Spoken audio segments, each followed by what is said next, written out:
JoJo's Bizarre Adventure. While it may be a more recent success to Western and American audiences, it's been a powerhouse in Japan and a lot of Asia for decades now. It's easily one of the most influential battle manga ever created.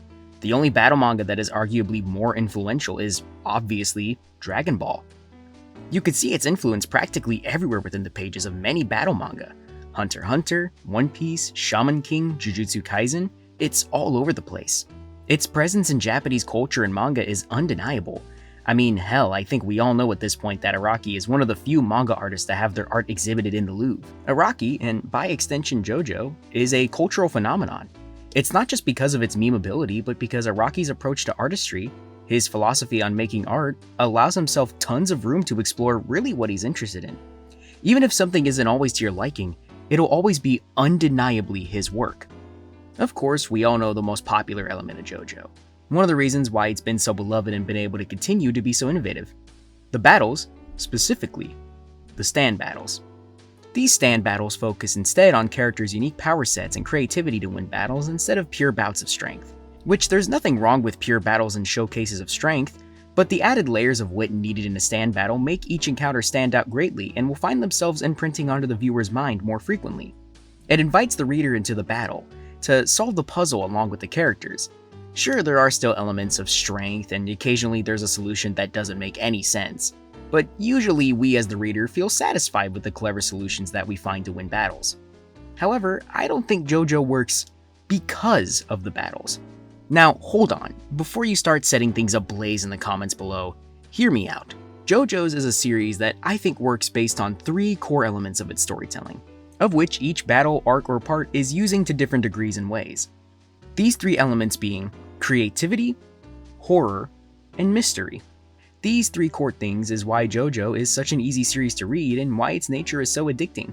It invites you into this world that seems familiar enough, yet has these darker and stranger elements that leaves you wanting more. It keeps you guessing, wanting to know what insane thing will happen next. Many of the best arcs in JoJo use this to its fullest effect. Darby the Gambler in Part 3 is a tense mind game involving poker. The Grateful Dead in Part 5 is a pulse-pounding game of cat and mouse in a train. Yet, if you were to ask me, the best singular story arc in all of JoJo, the one arc that shows all the strengths and ethos of Araki's writing in one nice, tight package, is Part 4's Let's Go Eat Italian Food. But before I get into that, allow me to tell you about the author, Hirohiko Araki. Hirohiko Araki was born June 7, 1960 in Sendai, Miyagi Prefecture, Japan. He grew up in a small town, and ever since he was young, he was influenced heavily by his love of cinema and manga, especially being a big fan of Western culture. In particular, he really likes Italian culture.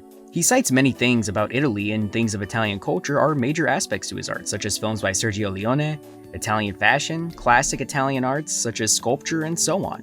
And yes, this is very relevant to the story arc I'll be discussing later. Of course, Araki has made a few manga before JoJo, like Cool Shock BT and the underground classic Bao, but his true major passion project, of which he's been working on since 1986, has been JoJo's Bizarre Adventure. It's such a long-running series and pretty much a Japanese cultural landmark at this point.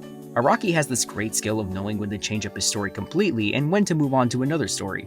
In fact, I'd go as far to say that there's one part of JoJo I'd actually consider bad. It's Part 6, by the way. I don't like that one. I've read it twice. I've tried to give it a chance a third time. I just don't like it. And for anyone who's going to say Part 1 is the worst part, you're a fool. And if you're wondering what my favorite parts are, it's a tie between Part 4 and Part 7. Though Part 4 looks like it could be up there too, but I'll let it cook a little bit more before saying anything on that. JoJo's is the series that Araki has pretty much poured all of his love and influence into, and he's not shy about it, which honestly is a good thing. I feel like too many artists are too afraid to show their influences when they make their art, and, well, that's just inevitable. Never hide your influences, but just be sure you aren't just ripping them off either. Anyways, remember how I said earlier that Araki is a big fan of Italian culture? Well, this arc is one of the first big moments in the manga where it got a major focus, before writing Part 5, obviously. Now that we've discussed all this for that one guy watching this video who probably doesn't know who Araki is, let's get into the story at hand. This story has three main characters, Josuke Higashikata, Okuyasu, and Tonio. Now, Josuke is a pretty iconic JoJo, and throughout the story he acts as the voice of doubt and suspicion. The guy who's being analytical and breaking down everything going on throughout the story, which makes sense in a world like JoJo's where something as mundane as, I don't know, reading a manga could probably kill you. Okuyasu is the comedic relief, which pretty much applies for almost all of Part 4. But I also think he's the vessel for Araki just to speak about his experiences with Italian food.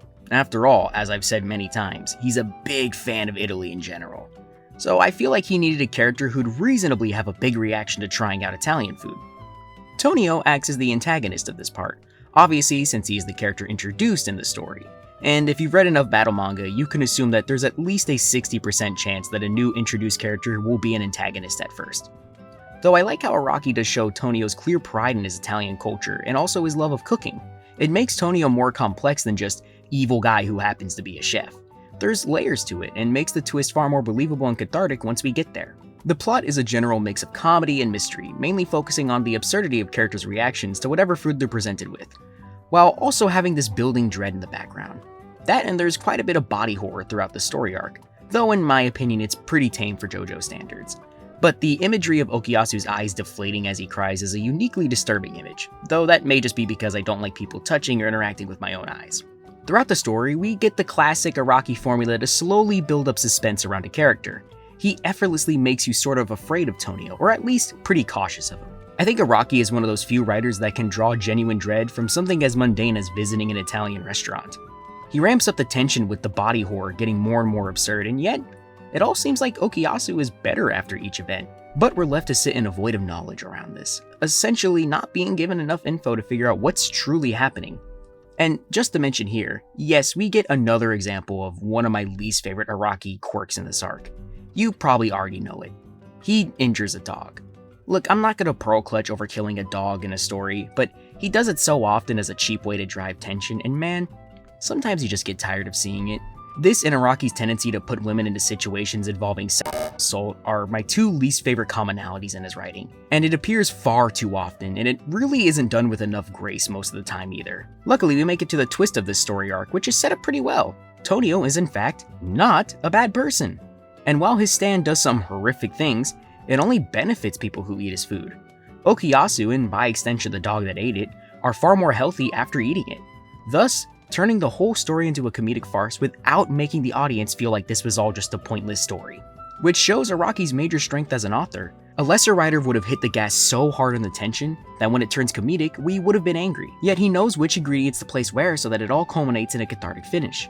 Of course, this arc works not just because of its functional elements or the characters or the plot. Those parts are all great too, but it's more than that. It digs into the central idea and ethos buried in Araki's work: life. Araki himself has more or less said that JoJo's is meant to be a celebration of humanity. It's about the bizarre adventure we all experience as people. And really, what gets deeper into that than this arc? It's a celebration of Araki's loves, his influences, and his personal life. Sure, Araki loves Italy, but Part 4 is probably his most personal story he's written.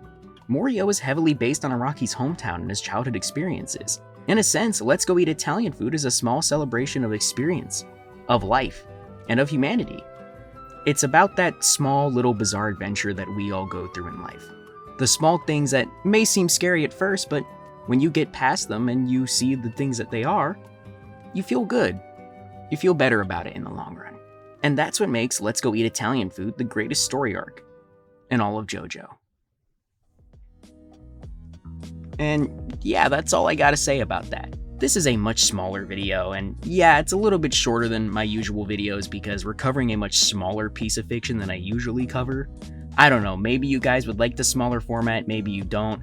I don't really know. There's not really much to talk about because it is only like 4 chapters, each of which are like maximum 15 pages. But let me know what you thought in the comments below. Did you like it? Did you not? Did you hate it?